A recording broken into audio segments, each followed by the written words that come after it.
رضیت باللہ ربا وبالاسلام دینا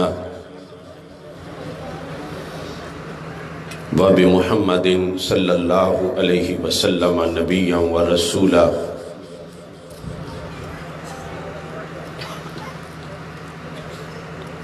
اللہ اکبر اللہ اکبر اللہ اکبر، لبیک لبیک لبیک یا رسول اللہ صلی اللہ علیہ وسلم۔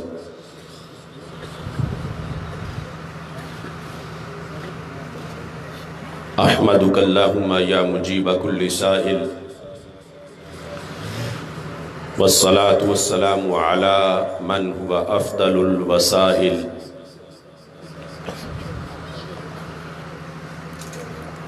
وعلى آلہ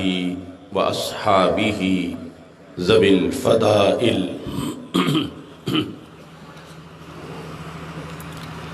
اما بعد فاعوذ باللہ من الشیطان الرجیم۔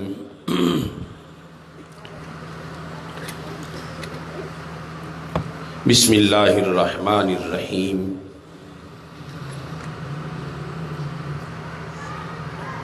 أَلَمْ تَكُنْ أَرْضُ اللَّهِ وَاسِعَةً فَتُهَاجِرُوا فِيهَا، صدق اللہ العظیم وصدق رسولہ النبی الکریم الامین۔ ان اللہ وملائکتہ یصلون علی النبی یا ایہا الذین آمنوا صلوا علیہ وسلموا تسلیما۔ الصلاة والسلام علیکہ یا سیدی یا رسول اللہ وعلی آلک واصحابک یا حبیب اللہ۔ خشک شاخوں کو وہ تازہ گلاب دیتے ہیں، عہد پیری کو وہ پھر سے شباب دیتے ہیں۔ پڑھ لے درود غفلت نہ کر خدا کی قسم، تیرے سلام کا وہ اب بھی جواب دیتے ہیں۔ الصلاة والسلام علیکہ یا سیدی یا رسول اللہ وعلی آلک واصحابک یا حبیب اللہ۔ مولاي صلی وسلم دائما ابدا علی حبیبک خیر الخلق کلہم، منزہ عن شریک فی محاسنہ فجوہر الحسن فیہ غیر منقاسم۔ محمد تاج رسل اللہ قاطبۃ، محمد صادق الاقوال والکلم، محمد ذکرہ روح لانفسنا، محمد شکرہ فرد علی الامم۔ ربی صلی وسلم دائما ابدا علی حبیبک خیر الخلق کلہم۔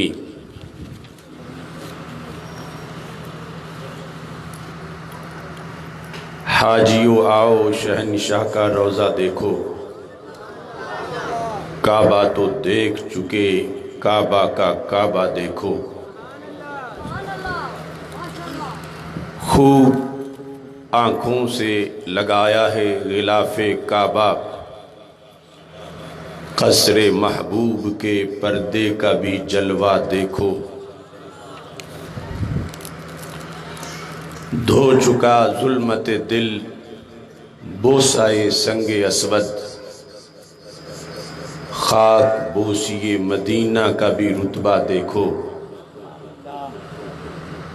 غور سے سن تو رضا کعبہ سے آتی ہے صدا، میری آنکھوں سے میرے پیارے کا روضہ دیکھو۔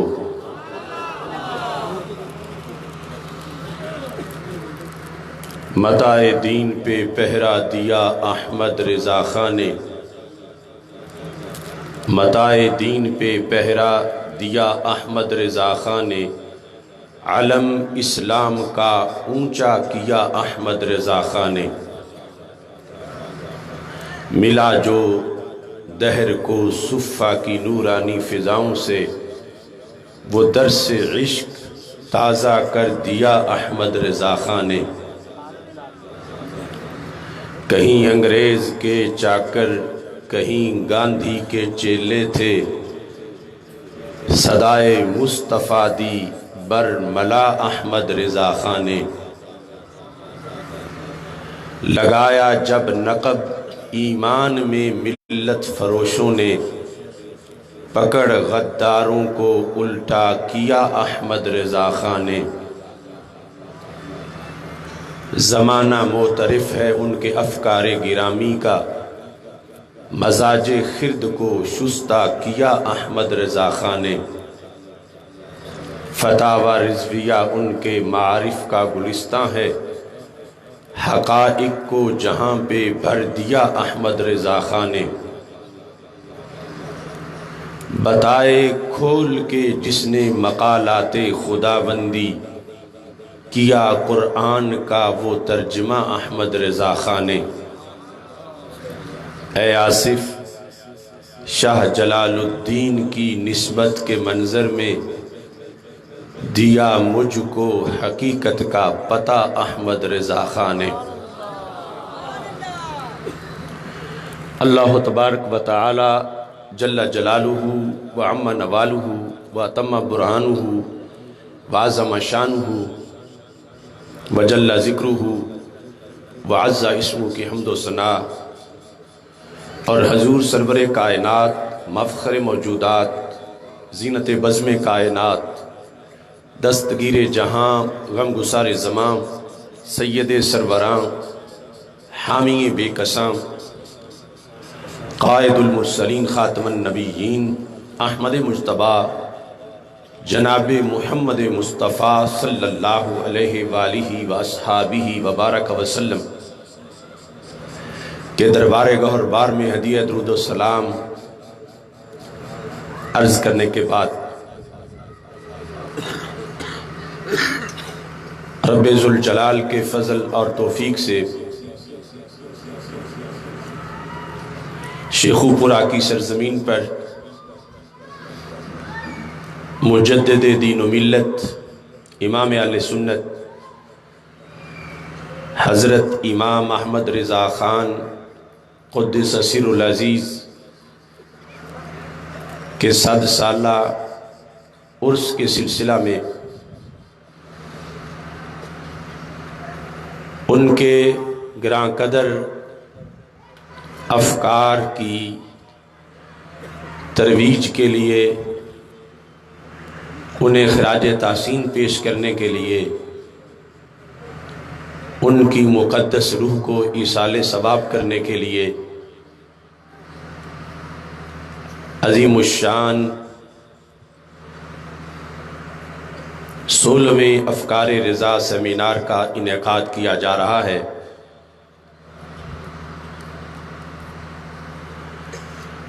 استاذ العلماء، شیخ الحدیث حضرت علامہ مفتی محمد راشد علی رضوی صاحب، خلیفہ مجاز آستان عالیہ مقدسہ بریلی شریف، امیر تحریک لبیک یا رسول اللہ صلی اللہ علیہ وسلم، ضلع شیخو پورہ، آپ کی میزبانی اور آپ کی سرپرستی میں تحریک لبیک یا رسول اللہ صلی اللہ علیہ وسلم، تحریک لبیک اسلام اور الغالبون کے نوجوانوں نے بڑی عقیدت اور محبت سے آج کا اجتماع منعقد کیا ہے۔ شیخو پورہ کی سرزمین کے اہل حق کا یہ بہت خوبصورت، پروقار اور پرہجوم اجتماع ہے۔ میری دعا ہے رب ذوالجلال جتنے طلباء نے، کارکنان نے، علماء نے اس کے لیے محنت کی، اور جتنے احباب اس وقت رونق افروز ہیں، رب ذوالجلال سب کو اجر عظیم عطا فرمائے۔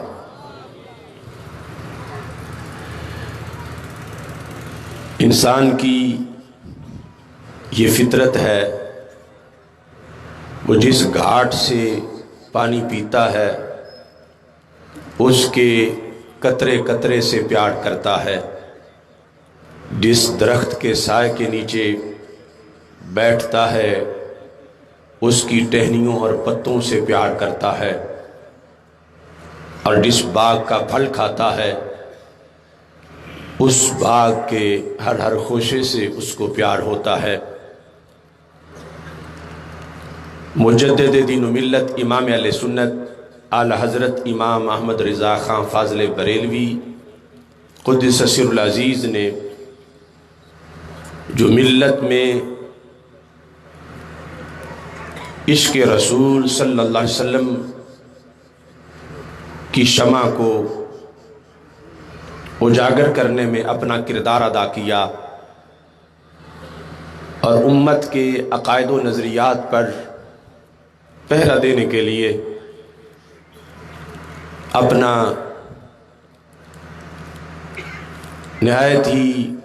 عمدہ کردار ادا کیا، 1000 سے زائد کتابیں لکھیں، اس کے نتیجے میں عوام ہی نہیں خواص کو بھی بہت زیادہ فائدہ پہنچا، عقائد محفوظ ہوئے، اعمال محفوظ ہوئے، نسلیں گمراہ ہونے سے بچ گئیں، منبر و محراب دین حق کی رونقوں سے آباد ہوئے، لوگوں کو صوم و صلات عبادات کا جذبہ میسر آیا، دلوں کی کھیتیاں روحانیت سے ہری بھری ہوئیں، امت کے اندر تقوی اور پرہیزگاری، جذبہ جہاد اور رسول اللہ صلی اللہ علیہ وسلم پر فدا ہونے کی لگن پیدا ہوئی۔ اس بنیاد پر آج ہم ان کو خراج تحسین پیش کرنا اپنا ایک وفا کا جذبہ بھی سمجھتے ہیں، اور شرعی طور پر ان کے ہم پر جو احسانات ہیں ان کا تشکر بھی ضروری ہے۔ اس بنیاد پر اتنے بڑے سیمینار کا انعقاد کیا جا رہا ہے۔ قرآن مجید برہان رشید میں ہے، رب ذوالجلال ارشاد فرماتا ہے، انزل من السماء ماء فسالت اودیۃ بقدرها، اللہ نے آسمان سے پانی نازل کیا تو وادیاں اپنی اپنی گنجائش کے مطابق بہہ نکلی۔ مفسر بارگاہ رسول صلی اللہ علیہ وسلم سیدنا عبداللہ بن عباس رضی اللہ تعالی عنہ ارشاد فرماتے ہیں کہ اس آیہ کریمہ میں لفظ ماء سے مراد وہ پانی نہیں ہے جو کالے بادلوں سے برستا ہے اور زمینوں کو سیراب کرتا ہے، فرماتے ہیں اس سے مراد وہ پانی ہے جو مدینہ منورہ کے ابر کرم سے برستا ہے اور سینوں کو سیراب کرتا ہے۔ تو جب بارش برستی ہے، جتنی بڑی وادی ہو اتنا اس کے حصے میں پانی زیادہ آ جاتا ہے۔ وہ وادیاں کہ جو مدینہ شریف کے فیوز و برکات سے جاری ہوئیں اور انہوں نے پھر آگے سینوں کو سیراب کیا، ان میں سے ایک بڑی وادی کا نام امام احمد رضا خان فاضل بریلوی رحمۃ اللہ علیہ۔ آپ نے اپنے علم اور قلم سے جو امت کو ذخیرہ دیا، اگر ہم اسے سمجھ لیں اور لوگوں تک پہنچا دیں تو آج کے سارے فتنوں کا جواب اور ہر مشکل کا علاج اور امت کے مسائل کا حل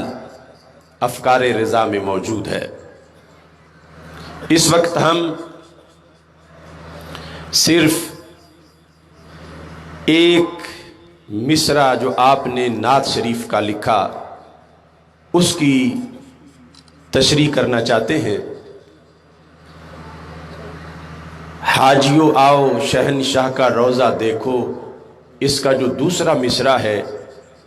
کعبہ تو دیکھ چکے کعبہ کا کعبہ دیکھو۔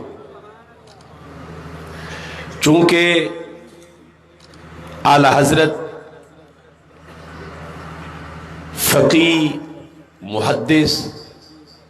بھی چوٹی کے ہیں اور شاعر بھی چوٹی کے ہیں۔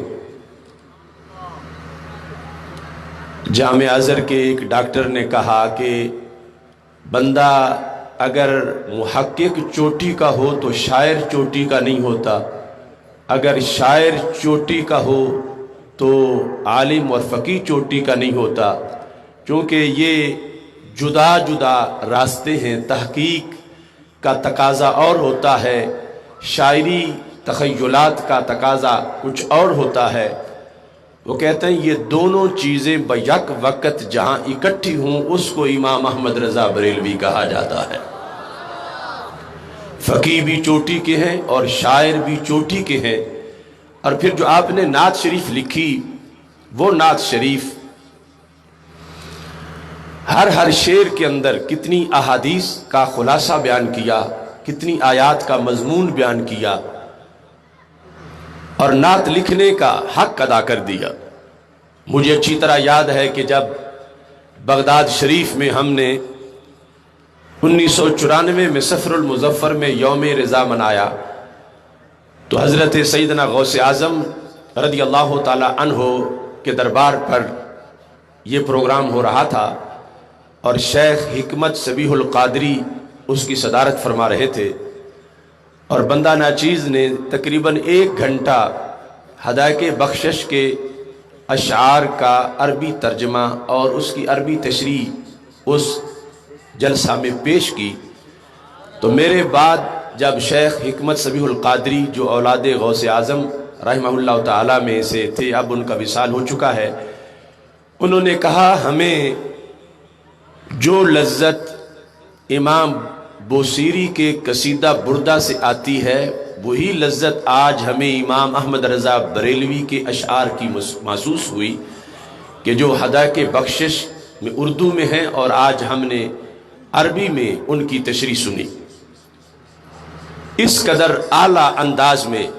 فاضل بریلوی رحمۃ اللہ علیہ نے شریعت کو بھی سامنے رکھا اور قرآن و سنت کی بھی خلاف ورزی نہیں ہونے دی۔ یہ آپ کا کمال ہے۔ جو متعصب ہے، حاسد ہے، اس نے تو اعتراض کرنا ہی ہوتا ہے کیونکہ اس کی آنکھوں پہ پٹی ہے، مگر جو مقام علم ہے اعلیٰ حضرت فاضل بریلوی رحمۃ اللہ علیہ کا، یقیناً اللہ کا خصوصی فضل اور خصوصی کرم تھا کہ جس سمت آ گئے ہیں سکے بٹھا دیے ہیں۔ اس موضوع کا پس منظر یہ ہے، سعودی عرب میں ایک شخص مسجد نبوی شریف میں روضہ رسول صلی اللہ علیہ وسلم کے سامنے ہدایت بخشش لے کر یہ نعت پڑھ رہا تھا، اسے پکڑا گیا اور وہاں کے نجدی علماء کے سامنے اس کو پیش کیا گیا اور انہوں نے اس پر کہ تم نے یہ کلام کیوں پڑھا جس کے اندر روضہ رسول صلی اللہ علیہ وسلم کو کعبے کا کعبہ کہا گیا ہے، تو معاذ اللہ انہوں نے اسے بہت بڑا شرک اور غلو قرار دیتے ہوئے بڑی اس شخص کو توبیخ کی اور کتاب چھین لی۔ اصل میں سید عالم نور مجسم شفیع معظم صلی اللہ علیہ وسلم کی ذات گرامی کے لحاظ سے سمجھ یہ بڑی قسمت کا معاملہ ہے۔ توحید سمجھنا آسان ہے کہ جب انسان سوچتا ہے اللہ کی صفات میں، سنتا ہے وہ، دیکھتا ہے وہ، کتنا اس کا علم ہے، سوچتا ہے کیسے سن لیتا ہے، کیسے دیکھ لیتا ہے، تو آگے سے شریعت روکتی ہے، تو بندہ ہے وہ اللہ ہے، تیری عقل کا ترازو چھوٹا سا ہے، تو کیسے اس کی عظمتوں کو تول سکتا ہے، لہذا تو آگے سوچنا بند کر دے، سر تسلیم خم کر لے اور مطمئن ہو جا، قیامت کے دن جب تجھے دیدار ہوگا رب ذوالجلال کا، تو اس وقت باقی سب کچھ معلوم ہو جائے گا۔ تو بندے کو اطمینان آ جاتا ہے۔ رسول اللہ صلی اللہ علیہ وسلم کی رسالت کو سمجھنے میں آزمائش یہ ہے کہ جنہیں ماننا ہے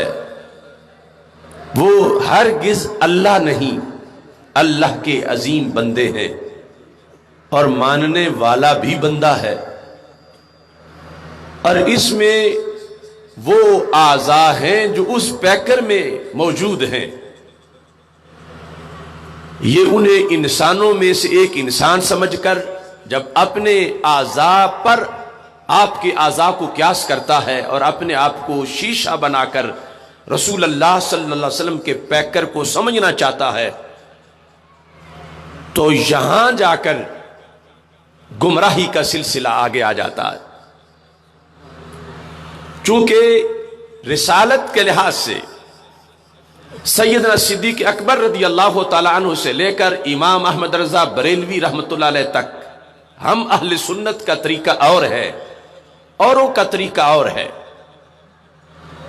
اللہ نے ہمیں اس فتنے سے محفوظ رکھا کہ ہم اپنے اندر سے، اپنے آئینے میں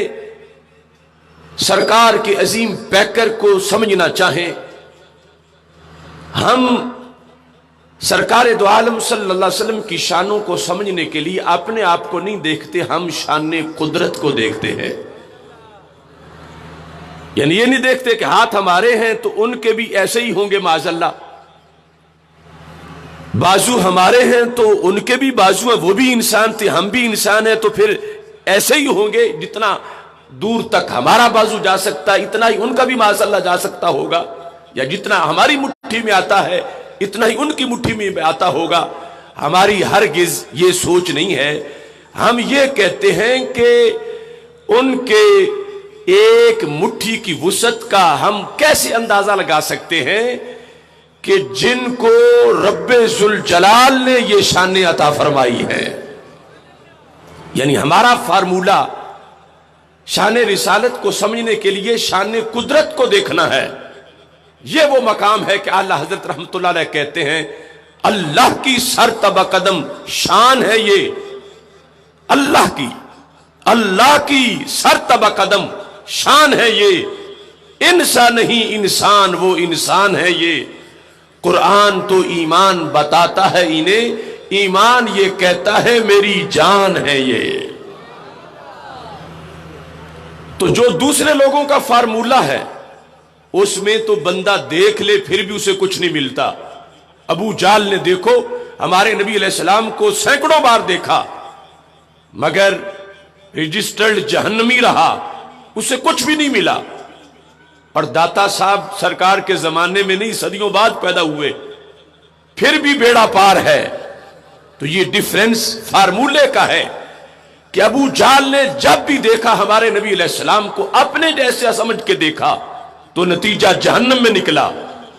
اور داتا صاحب نے ساری زندگی ان جیسا کسی کو نہیں دیکھا، رب نے بیڑا پار کر دیا ہے۔ تو اس بنیاد پر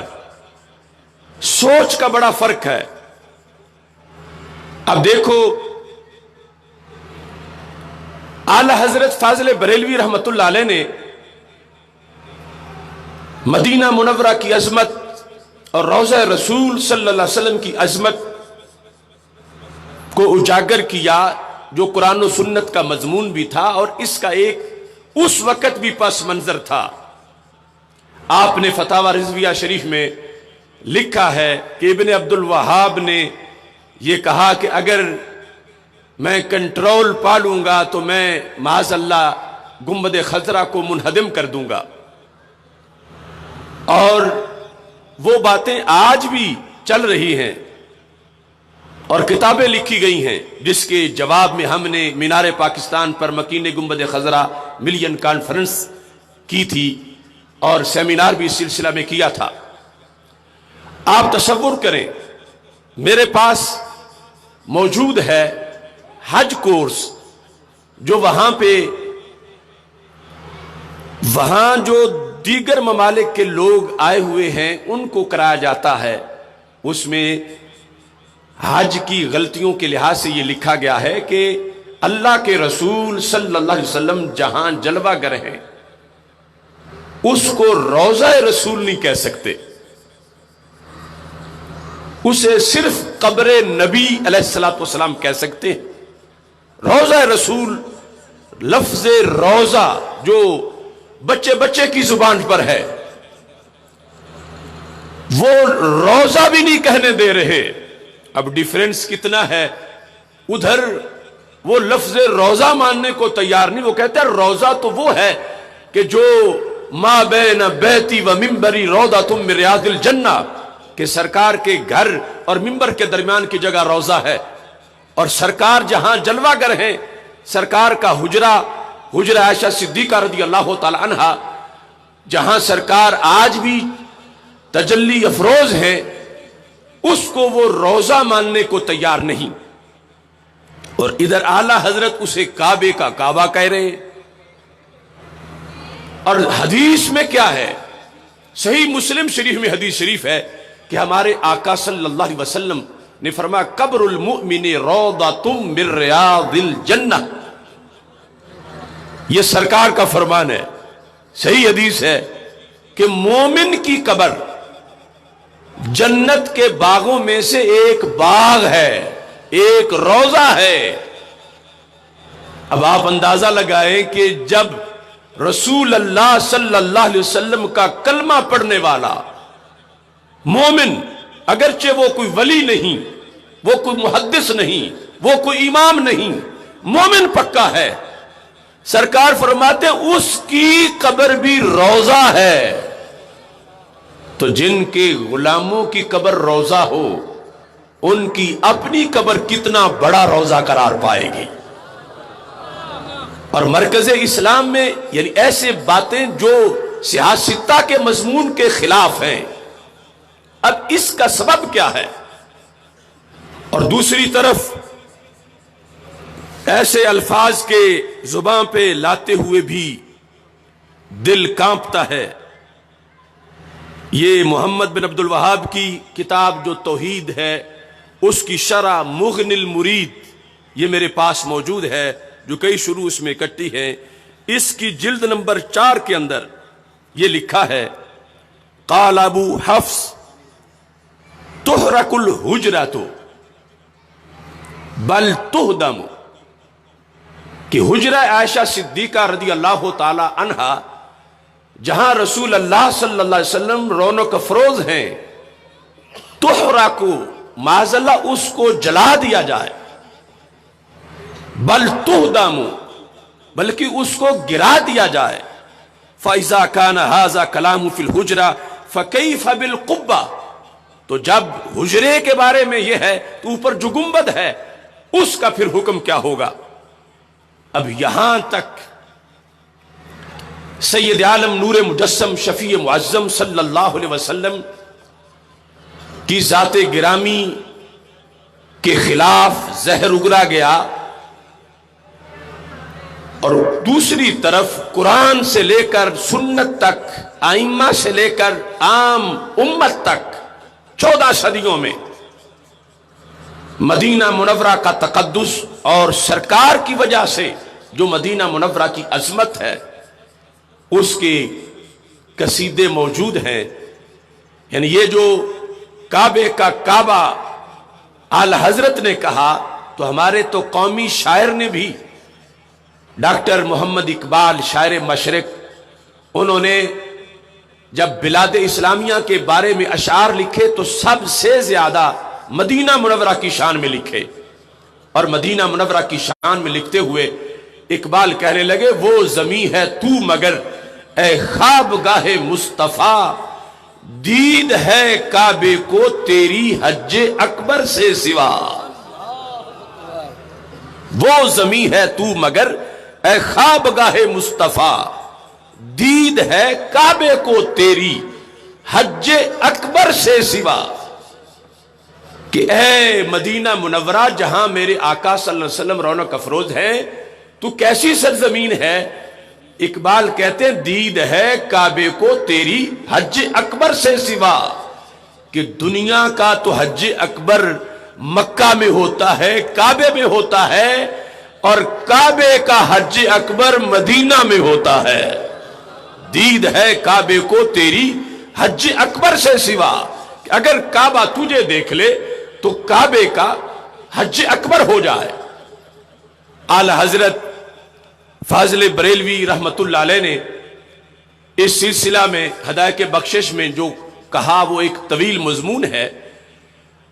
اب اس کی شرعی حیثیت اور امت کا جو تعامل ہے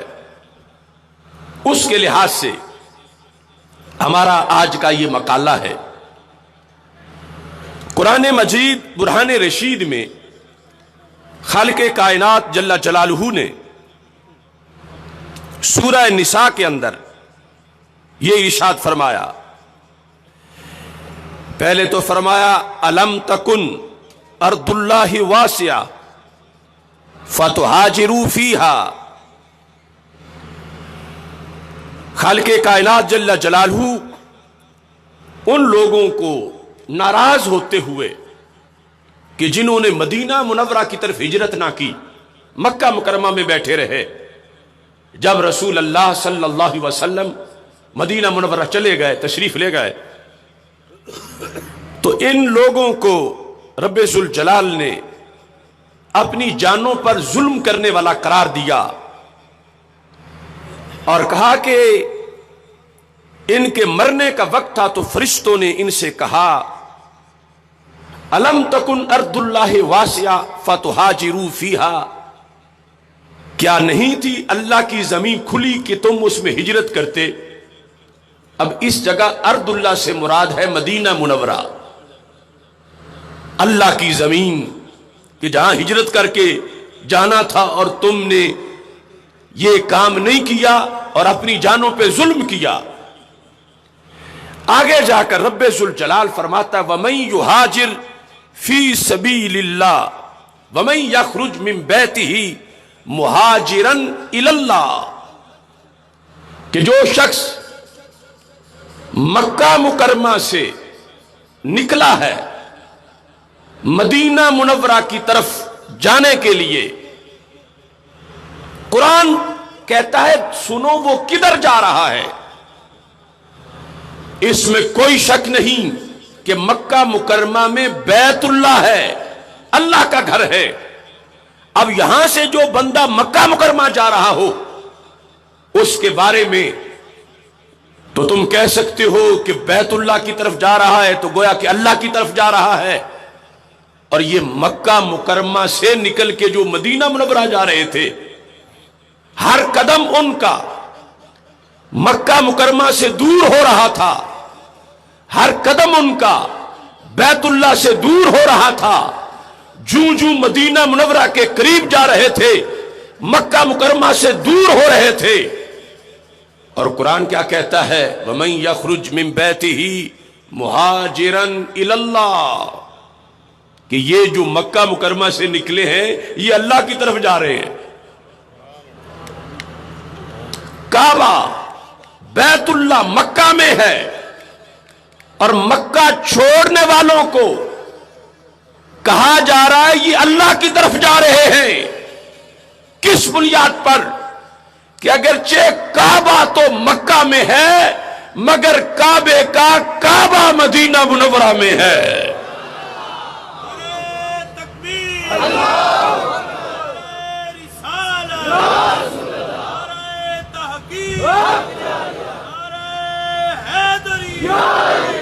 اس زمین پر کعبۃ اللہ اللہ کی وہ ترجمانی نہیں کرتا جو ترجمانی محمد الرسول اللہ صلی اللہ علیہ وسلم کرنے والے ہیں۔ لہذا نص قرآنی میں کعبے کا سارا احترام، سارا اعزاز، ساری عظمت، ساری شان کعبہ کے ہوتے ہوئے وہ اس وقت بھی جب یہ آیت اتری تو کعبہ مکہ مکرمہ میں ہی تھا، لیکن مکہ مکرمہ میں چونکہ سرکار نہیں تھے اور سرکار ہجرت کر کے مدینہ منورہ چلے گئے تھے تو رب ذوالجلال نے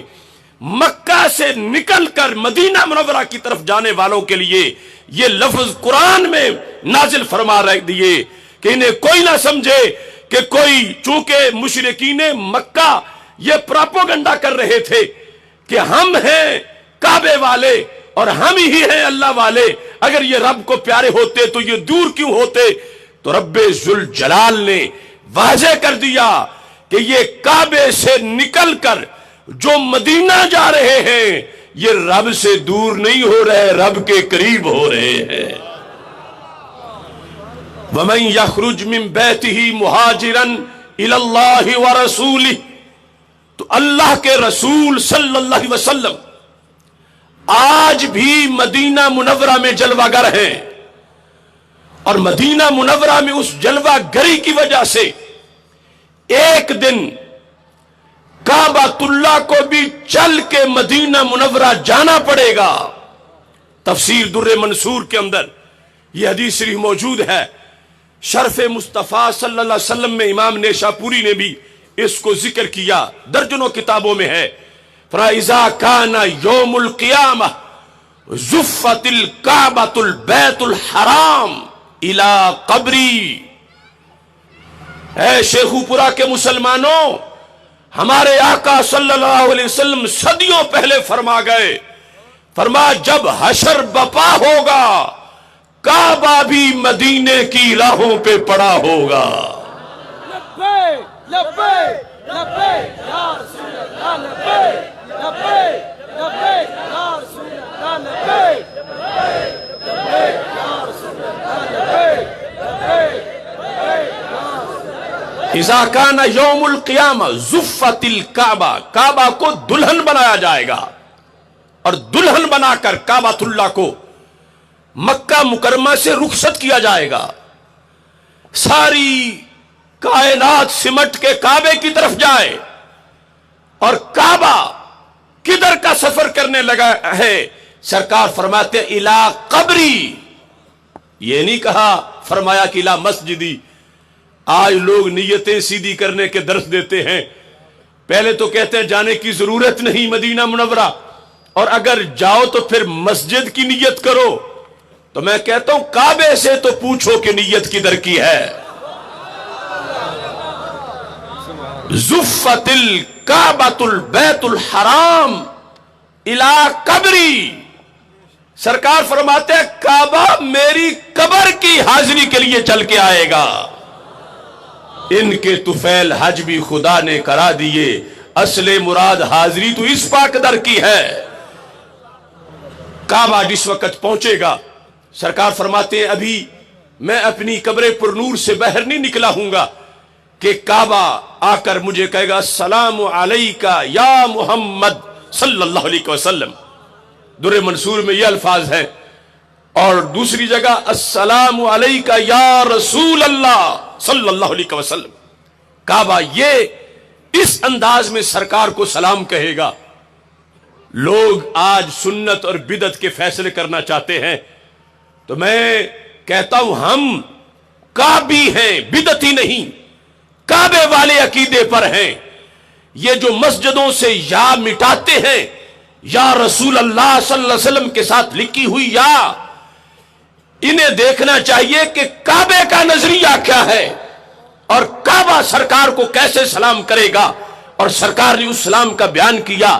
لہذا ہمارا نظریہ کعبے سے ملتا ہے. کعبہ کہے گا اے اللہ کے رسول صلی اللہ علیہ وسلم آپ کو سلام ہو. سرکار فرماتے ہیں جواب میں بھی کہوں گا وعلیک السلام یا بیت اللہ، بیت اللہ تجھے بھی سلام ہو. اس کے بعد نبی اکرم نور مجسم شفیع معظم صلی اللہ علیہ وسلم کعبے سے اپنی امت کی حالت پوچھیں گے کہ میں آیا، میرے بعد کتنی صدیاں گزریں تو پھر قیامت آئی، بتاؤ میری امت کی کیا صورتحال رہی. اور جو جواب کعبے نے دینا ہے سرکار دنیا میں خود ہی بتا رہے تھے. یعنی یہ نہیں کہ کوئی کہے کہ سرکار کو خبر نہیں ہوگی، کعبہ پھر بتائے گا تو پتہ چلے گا. سرکار تو دنیا میں بتا کے گئے ہیں کہ میں پوچھوں گا، اس لیے کہ حکمت ظاہر ہو کہ کعبہ بھی اس امت کا کتنا خیر خواہ ہے اور کعبے کا نظریہ کیا ہے. میرے آقا علیہ الصلوۃ والسلام ارشاد فرماتے ہیں کعبہ مجھے جواب دے گا. خلاصہ یہ ہے کہ اے محبوب صلی اللہ علیہ وسلم آپ کی پوری امت کا بیڑا پار ہے. کس لیے؟ فرمایا من اتانی فانا اکفیہ واکون لہ شفیعا. آپ کی امت کی دو قسمیں ہیں، ایک وہ جو میرا طواف کرنے آئے، عمرہ کیا یا حج کیا، دوسرے وہ جو نہیں آ سکے، ان کا ویزا نہیں لگا، ان کو پیسے نہیں ملے، وہ آ نہیں سکے. فرمایا دونوں قسم کی امت کا بیڑا پار ہے. جو میرے پاس آئے انا اکفی ہے، ان کے لیے میں کافی ہوں. واکون لہ شفیعا، ان کی سفارش رب کے پاس میں کروں گا اور ان کو جنت میں لے جاؤں گا. ومن لم یاتنی، اور جو نہیں آ سکے تکون فانت تکفیہم وتکون لہ شفیعا. فرمایا جو نہیں آ سکے اے نبی آپ ان کے لیے کافی ہیں، آپ ان کے لیے کافی ہیں. لبیک یا رسول اللہ لبیک، لبیک لبیک یا رسول اللہ لبیک، لبیک لبیک یا رسول اللہ لبیک، لبیک لبیک یا رسول اللہ لبیک، لبیک لبیک یا رسول اللہ لبیک، لبیک لبیک یا رسول اللہ لبیک، لبیک لبیک لبیک یا رسول اللہ لبیک، لبیک لبیک یا رسول اللہ لبیک. اس بنیاد پر کافی ہونا کہ اللہ کے رسول صلی اللہ علیہ وسلم کافی ہیں، مشکل کشا ہیں، حاجت روا ہیں، یہ کعبے کا نظریہ ہے. اور اس مقام پر جہاں ہمارے آقا صلی اللہ علیہ وسلم جلوہ گر ہیں، صحابہ کرام رضی اللہ تعالی عنہم نے کس انداز میں حاضری دی اور جو مضمون اعلی حضرت فاضل بریلوی رحمۃ اللہ علیہ نے بیان کیا کس انداز سے ثابت ہے صحابہ کرام رضی اللہ تعالیٰ عنہ کے عمل سے. جلد نمبر 9 فتاوی رضویہ شریف، اس کے اندر فاضل بریلوی رحمۃ اللہ علیہ نے یہ ذکر کیا کہ حضرت عمر رضی اللہ تعالی عنہ کا عہد زرعی تھا. ایک صحابی جن کا نام حضرت بلال بن حارث رضی اللہ تعالی عنہ ہے، وہ رسول اللہ صلی اللہ علیہ وسلم کی دہلیز پہ حاضر ہوئے. بس منظر یہ تھا کہ قحط پڑ چکا تھا اور قحط کی وجہ سے لوگ پریشان تھے. اس پر میں نے تحریراً مناظرہ بھی کیا منکرین سے، اس بات پر جو بھی فتاوی رضویہ سے پیش کر رہا ہوں. نبی اکرم نور مجسم شفیع معظم صلی اللہ علیہ وسلم کی دہلیز پر بعد از وصال کھڑے ہو کر صحابی نے وہی نعرہ لگایا جو آج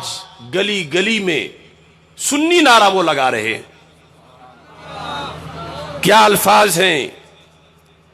جب وہ پہنچے تو فقالا یا رسول اللہ صلی اللہ علیہ وسلم،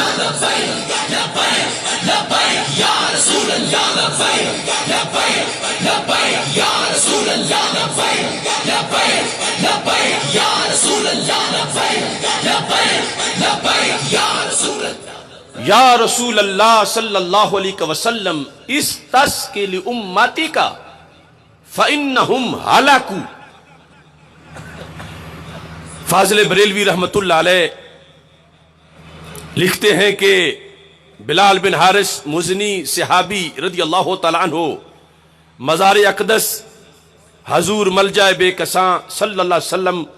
پر حاضر ہو کر عرض کی، یا رسول اللہ صلی اللہ علیہ وسلم، اپنی امت کے لیے اللہ تعالی سے پانی مانگیے کہ وہ ہلاک ہوئے جاتے ہیں، یعنی ہلاک ہونے کے قریب ہیں. جس وقت حضرت بلال بن حارث رضی اللہ تعالی عنہ نے یہ الفاظ بولے دور فاروق اعظم رضی اللہ تعالی عنہ میں، تو کہتے ہیں فَأَتَاهُ رسول اللہ صلی اللہ علیہ وسلم فی المنام. جب وہ گھر جا کے سوئے تو اللہ کے رسول صلی اللہ علیہ وسلم خواب میں تشریف لے آئے، اور خواب میں تشریف لا کر فرمایا، ائت عمر، جاؤ عمر فاروق رضی اللہ تعالیٰ عنہ کے پاس،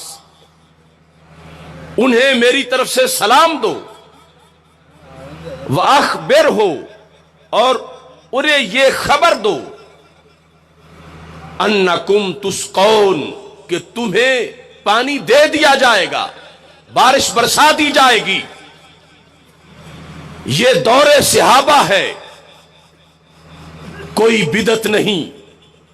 کوئی توہم پرستی نہیں. کس مقام پر صحابہ کرام رضی اللہ تعالی عنہم اپنی حاجات جا کے پیش کر رہے ہیں، اور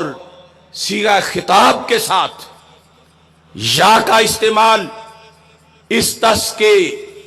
امر کا صیغہ ہے، وہ بھی مخاطب کرتے ہوئے سرکار کو،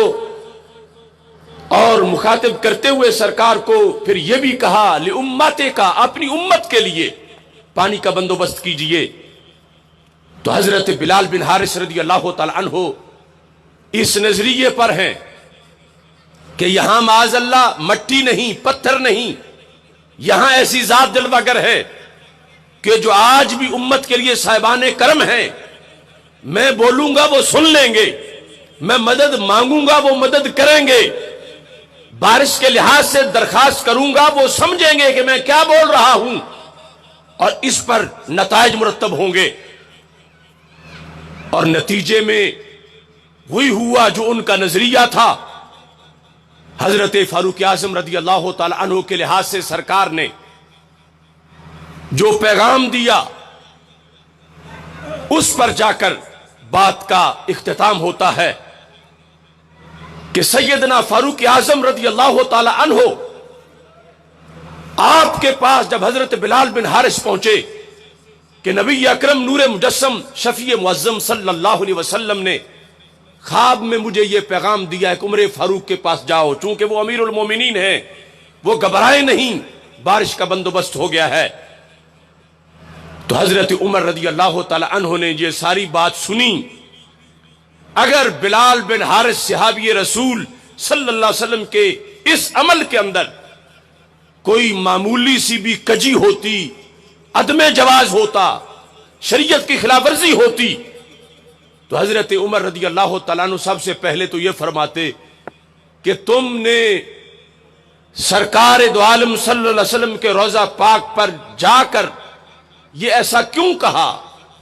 جانا تو ناجائز تھا، یا سے تم نے کیوں خطاب کیا؟ تم نے ان کو زندہ سمجھ کے اپنی درخواست کیوں پیش کی؟ ان ساری چیزوں پر امیر المومنین حضرت عمر رضی اللہ تعالیٰ عنہ اعتراض کرتے، لیکن انہوں نے اس میں سے کسی چیز پر اعتراض نہیں کیا، بلکہ یہاں تک کہ جس وقت نبی اکرم نور مجسم صلی اللہ علیہ وسلم نے خواب میں جو یہ لفظ ارشاد فرمائے کہ الکیس الکیس، کہ جس کا مطلب یہ تھا کہ عمر فاروق سے جا کے کہو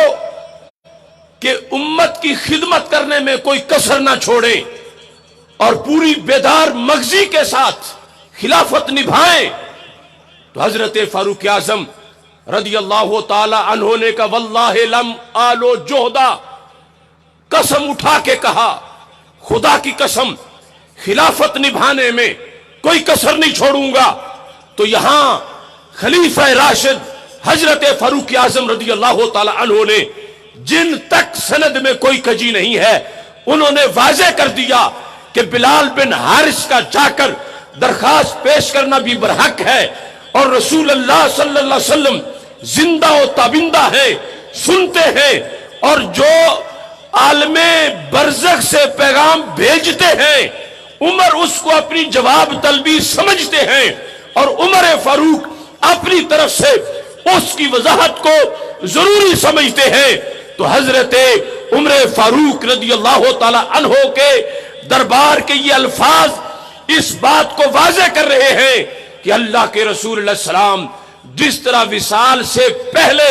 جہاں جلوہ گر تھے، اس جگہ کا ادب تھا، احترام تھا، اور رحمتوں کا نزول ماننا یہ شریعت کا فیصلہ تھا۔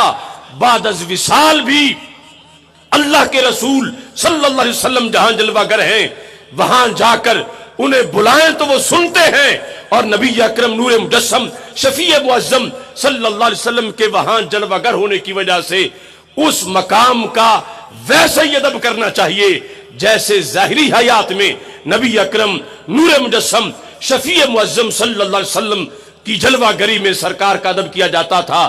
اسی وجہ سے بخاری شریف میں ہے کہ جب حضرت عمر فاروق رضی اللہ تعالیٰ عنہ نے دیکھا کہ ایک شخص زور سے باتیں کر رہا ہے، آپ نے اس کو بلوایا اور فرمایا چونکہ تم مدینہ منورہ کے نہیں ہو، اگر تم مدینہ منورہ کے ہوتے میں مار کے تمہیں نشان عبرت بناتا کہ تمہیں پتہ نہیں ہے کہ تم کہاں آواز بلند کر رہے ہو۔ یہاں اللہ کے رسول صلی اللہ علیہ وسلم ہیں، ظاہری حیات میں بھی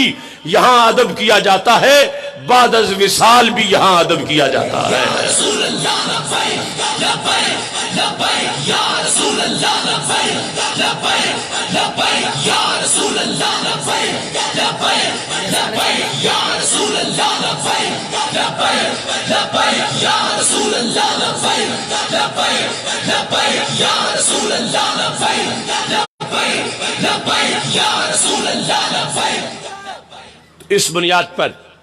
صحابہ کرام رضی اللہ تعالی عنہم سے سلسلہ یہ جو شروع ہوا، اس میں مستدرک للحاکم میں حدیث شریف ہے، اور اس کے ساتھ مسند امام احمد میں ہے کہ جس وقت مروان کا زمانہ تھا، مروان نے دیکھا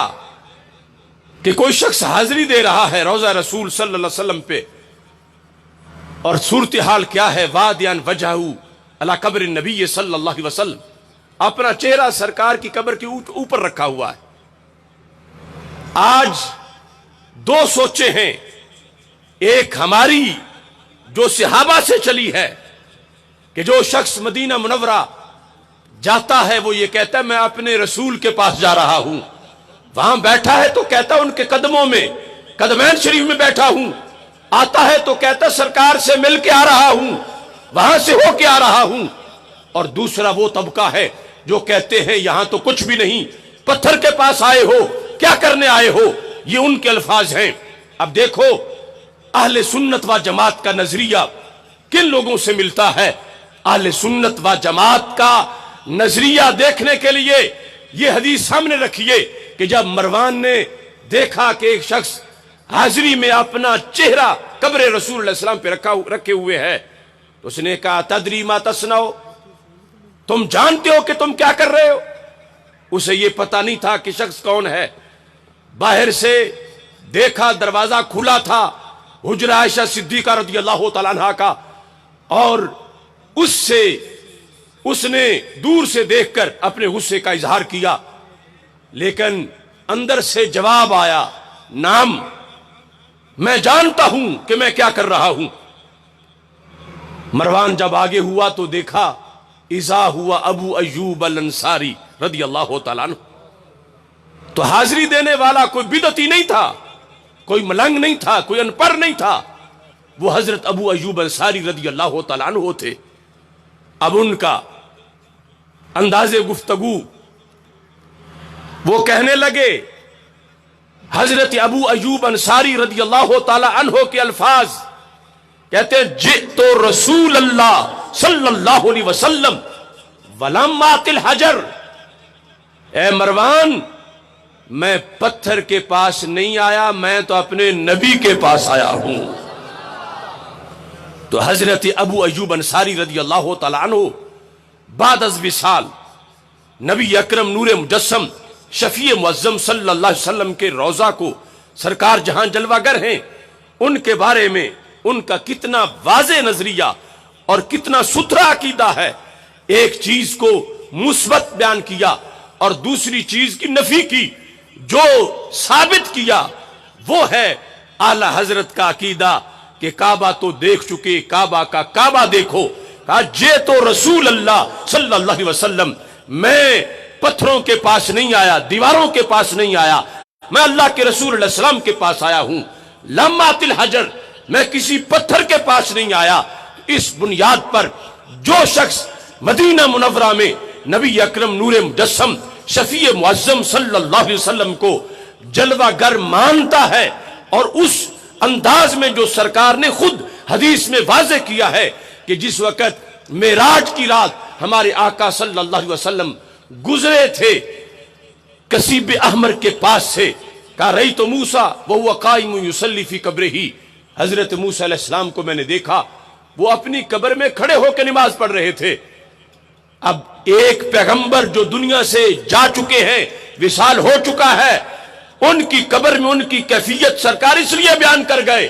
کہ میرے بعد تو کوئی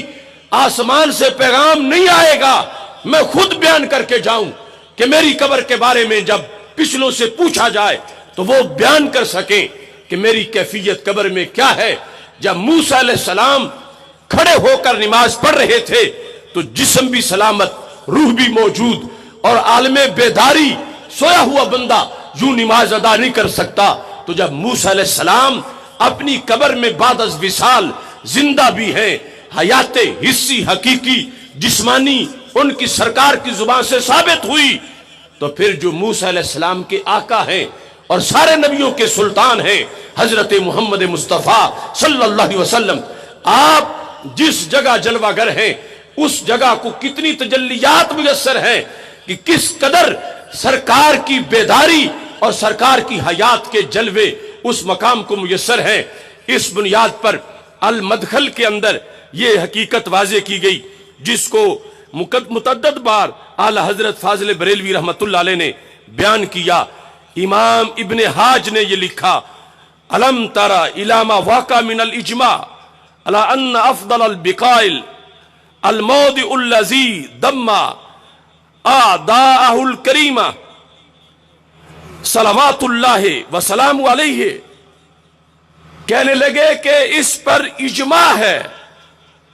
کہ پوری زمین میں سے سب سے افضل وہ جگہ ہے کہ جس جگہ کو ہمارے نبی علیہ السلام کا پیکر چومنے کی سعادت حاصل ہے، وہ حجرہ عائشہ صدیقہ رضی اللہ تعالی عنہا جہاں سرکار جلوہ گر ہیں، اس جگہ کو ساری روئے زمین پر، یعنی کعبے کی بھی وہ فضیلت نہیں جو اس جگہ کی فضیلت ہے جو سرکار کے بدن کے ساتھ مس ہے، اور پھر سرکار کے بدن کے لحاظ سے پوری امت کا عقیدہ ہے کہ ہمارے آقا علیہ السلام کا پیکر عرش سے بھی مقدس ہے، اور اس کو لگنے والی جو مٹی ہے، چومنے والی مٹی، اس کے لحاظ سے امت کا اجماع ہے کہ اس جیسی مقدس روئے زمین پر اور کوئی جگہ نہیں ہے۔ تو اس بنیاد پر وہاں کے آداب کے لحاظ سے اگر کسی نے کوئی معمولی سی بات بھی کی ہے تو اس پر امت نے گرفت کی۔ اعلی حضرت فاضل بریلوی رحمت اللہ علیہ نے اس سلسلہ میں یہ بھی تحریر کیا کہ جس وقت حجاج بن یوسف کا زمانہ تھا، جلد نمبر 22 کے اندر آپ نے لکھا کہ حجاج بن یوسف کے بارے میں علماء نے اس وقت کفر کا فتویٰ لگایا۔ اس کا جرم کیا تھا حجاج بن یوسف کا؟ کہتے ہیں باقی جرائم میں سے ایک جرم یہ بھی تھا کہ اس نے کچھ لوگوں کو دیکھا کہ وہ روضہ رسول صلی اللہ علیہ وسلم کا طواف کر رہے ہیں. اب ظاہر ہے کہ طواف صرف کعبے کا ہے، طواف کعبۃ اللہ کا ہے، اور طواف کرنا جائز نہیں ہے روضہ رسول صلی اللہ علیہ وسلم کا. مگر حجاج بن یوسف نے جو لفظ بولے وہ لفظ بہت تلخ الفاظ تھے، تو اس پر اس وقت کے علماء نے اس کی تکفیر کی کہ یہ لفظ بولنے کی وجہ سے حجاج بن یوسف کافر ہو گیا ہے. وہ الفاظ یہ تھے کہ جس وقت اس نے طواف کرتے دیکھا کچھ لوگوں کو حجرہ رسول صلی اللہ علیہ وسلم کے گرد، فقال انما یطوفون بآواد ورمہ. یہ لفظ آج وہاں کھڑے متوع بار بار بولتے رہتے ہیں معاذ اللہ. اس نے کہا کہ تم یہاں لکڑیوں اور معاذ اللہ بوسیدہ جسم کا طواف کر رہے ہو. سرکار کے پیکر کے بارے میں یہ لفظ جو اس نے بولے، اس پر علماء کرام نے کہا کہ یہ کافر ہو گیا ہے. اس نے نبی اکرم نور مجسم شفیع معظم صلی اللہ علیہ وسلم کے آداب کو پیش نظر نہیں رکھا، کیونکہ سرکار تو آج بھی ان کے وہی آداب ہیں جس طرح ظاہری حیات میں نبی اکرم نور مجسم شفیع معظم صلی اللہ علیہ وسلم کے آداب تھے. اسی وجہ سے امام ابن حاج نے المدخل کے اندر یہ چیز لکھی کہ جس وقت حضرت امام مالک رحمت اللہ علیہ سے پوچھا تھا خلیفہ نے، اذا دخل مسجد النبی صلی اللہ علیہ وسلم، جب وہ خلیفہ مسجد رسول علیہ الصلوۃ والسلام میں داخل ہوا تو اس نے کہا هل يتوجه الى النبی صلی اللہ علیہ وسلم او الى القبلہ. یعنی امام مالک جو امام دار الہجرہ ہے، امت کے بہت بڑے امام، حاکم وقت نے پوچھا اب مجھے بتاؤ میں چہرہ قبلے کی طرف کروں یا چہرہ سرکار کی طرف کروں. امام مالک رحمت اللہ علیہ نے کہا وَكَيْفَ تَصْرِفُ وَجْهَكَ عَنْهُ وَهُوَ وَسِيلَتُكَ وَوَسِيلَةُ أَبِيكَ آدم علیہ الصلوۃ والسلام. امام مالک نے کہا چہرہ دعا کے وقت قبلے کی طرف نہیں، قبلے کے قبلے کی طرف کرو. رسول اللہ صلی اللہ علیہ وسلم کی طرف تم اپنا چہرہ کرو. کس لیے؟ امام مالک نے کہا وہ تیرے ہی وسیلہ نہیں، وہ تو حضرت آدم علیہ السلام کا بھی وسیلہ ہے. تو اس بنیاد پر جن سے توسل کرنا ہے، جن کے ذریعے اپنی بات رب تک پہنچانی ہے، ان کے وسیلے سے ادھر پشت تو نہیں کرنی چاہیے، ادھر منہ کرنا چاہیے، ادھر چہرہ کرنا چاہیے. تو اس بنیاد پر یعنی یہ دیکھو قرآن سے اور آگے حدیث اور صحابہ کے اقوال سے تابعین تک یہ بات میں اختصار سے لے آیا ہوں کہ حضرت امام مالک رحمت اللہ علیہ یہ بتا رہے تھے کہ کعبے کا ادب بڑا ہے، مگر سرکار جب جلوہ گر ہے یہاں تو تم اپنا چہرہ مت پھیرو سرکار سے. اور دعا کرتے وقت چونکہ دعا کا تو کوئی قبلہ ہے ہی نہیں، آج وہاں کھڑے لوگ یہ بالکل اپنی گھڑی ہوئی شریعت لوگوں پر مسلط کرنا چاہتے ہیں کہ تم دعا کرنے کے لیے چہرہ قبلے کی طرف کرو. قبلہ نماز کا قبلہ ہے، دعا کا قبلہ نہیں ہے. دعا کسی طرف بھی منہ کر کے کی جا سکتی ہے. جب سرکار کا روضہ مبارک سامنے نہ ہو پھر بھی یعنی قبلہ جو ہے وہ دعا کا قبلہ نہیں کہ دوسری طرف دعا کرے چہرہ کر کے تو ناجائز ہو جائے. اور وہاں تو خود اللہ کے رسول صلی اللہ علیہ وسلم جلوہ گر ہے. تو اس بنیاد پر وہاں جا کر سرکار دو عالم نور مجسم شفیع معظم صلی اللہ علیہ وسلم کی طرف متوجہ ہونا اور کعبہ سے زیادہ عظمت والا اس دہلیز کو سمجھنا، یہ تابعین امام مالک جیسے امام بھی اس حقیقت کو لوگوں کے سامنے واضح فرما رہے تھے. اسی المدخل کے اندر جو اعلی حضرت فاضل بریلوی رحمت اللہ علیہ نے آداب لکھے اس مقام کے، وہ حوالہ بھی یہاں سے آپ نے پیش کیا. اس میں یہ ہے قال علماؤنا رحمت اللہ علیہم کہ ہمارے علماء نے کہا ان الزائر یشعر نفسہ بانہ واقف بین یدیہ علیہ الصلوۃ والسلام کما ہوا فی حیاتہ، کہ وہاں جو شخص حاضری دے رہا ہے وہ یہ بات اپنے ذہن میں رکھے کہ جس طرح سرکار کی ظاہری حیات میں حاضری کے وقت ادب لازم تھا، یہ سمجھے کہ میں ویسے ہی آج سرکار کے سامنے حاضری دے رہا ہوں. کما ہوا فی حیاتہ اذ لا فرق بین موتہ و حیاتہ، اس واسطے کہ سرکار کی موت اور حیات میں کوئی فرق نہیں ہے. اعلی حضرت نے اس کی وضاحت کرتے ہوئے فرمایا انبیاء کو بھی اجل آنی ہے، مگر ایسی کہ فقط آنی ہے، اس آن کے بعد ان کی حیات مثل سابق وہی جسمانی ہے، اس کی ازواج کو جائز ہے نکاح، اس کا ترکہ بٹے جو فانی ہے، یہ ہے حی ابدی ان کو رضا، صدق وعدہ کی قضا مانی ہے کہ ہم موت کا انکار نہیں کرتے، موت آئی تھی مگر ایک گھڑی کی تھی. انبیاء کو بھی اجل آنی ہے مگر ایسی کہ فقط آنی ہے، یعنی ایک آن کی، اس آن کے بعد ان کی حیات مثل سابق وہی جسمانی ہے، اس کی ازواج کو جائز ہے نکاح، اس کا ترکہ بٹے جو فانی ہے. انبیاء کی ازواج سے کسی کا نکاح انبیاء کے وصال کے بعد نہیں ہو سکتا کہ جن ازواج کے خامد زندہ ہو ان سے دوسروں کا نکاح کیسے ہو سکے.